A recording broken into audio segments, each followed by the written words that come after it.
कह रहे हैं ओवरवेलमिंग मेजॉरिटी से आप जीतेंगे। अर्चना जायसवाल। या अर्चना जी, वो हमेशा से इंडिया। हाँ हाँ बोलिए। आपका जवाब। हेलो अर्चना जी, आपसे मैं वही सवाल मैं पूछना चाहूंगा। कहना चाहती हूँ हमेशा आज हमें। हाँ हाँ,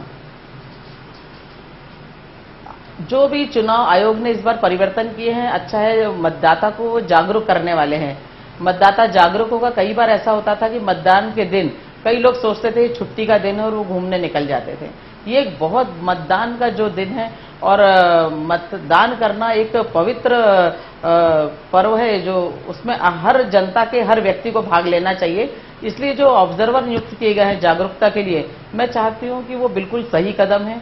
और दूसरा, जो इसमें से कोई भी नेता पसंद नहीं, इसका जो इस बार ऑप्शन दिया गया है कोई भी नहीं का, वो भी मेरे ख्याल से एक नया अध्याय चालू होने जा रहा है इस चुनाव के साथ। और इसका नतीजा हमको इस चुनाव के बाद ही हम इसमें समीक्षा ज्यादा कर पाएंगे कि ये कितना कारगर सिद्ध हुआ, कितने लोगों ने इस पे अपनी मंशा हाँ या ना में दी है। अभी इस वक्त इस समय क्योंकि कहना मेरे लिए भी मुश्किल होगा कि ये कितना कारगर सिद्ध होगा, परंतु मेरे ख्याल से बहुत सारी चीजें हैं जो आने वाले समय में नए अर्चना जी, मैं आपको रोक के अनुराग पटेरिया के पास आना चाहूंगा। अनुराग जी, ये यूथ वोटर जी और ये जागरूकता ऑब्जर्वर और ये नोटा, कोई विकल्प नहीं, इनमें से कोई नहीं।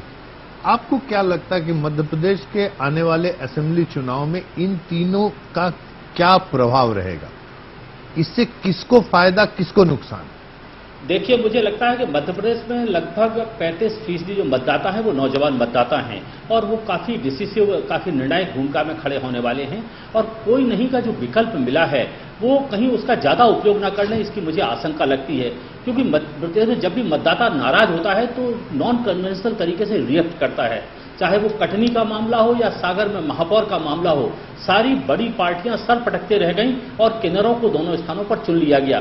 तो यहां किन्नर तो नहीं होंगे, लेकिन कोई नहीं का उपयोग मुझे लगता है कि अगर अच्छे प्रत्याशी दोनों पार्टियों ने नहीं दिए तो ये बड़ी संख्या में होने वाला है।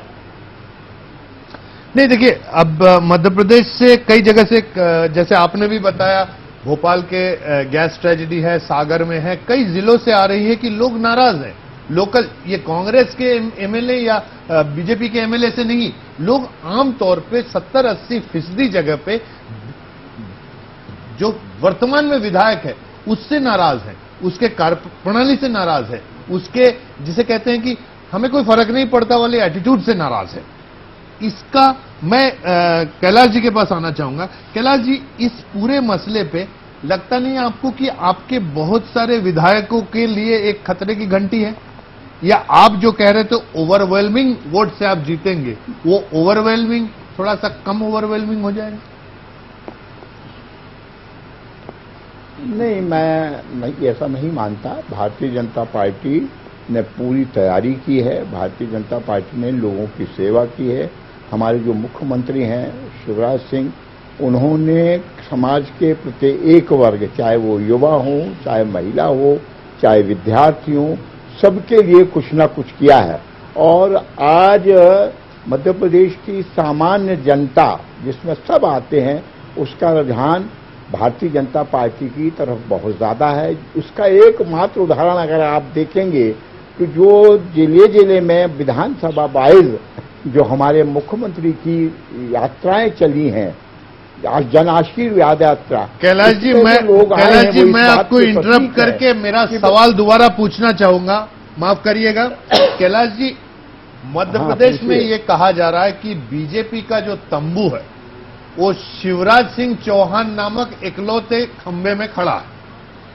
ऐसे स्थिति में आमतौर पे लोकल विधायकों से लोग नाराज हैं। तो इसमें क्या आपको लगता नहीं कि फाइनल जब रिजल्ट आएगा तो पार्टी के टैली में फर्क पड़ेगा? देखिए, हमने सारे सर्वे कराए हैं, सारी बातचीत हुई है, हमको वस्तु स्थिति का ज्ञान है।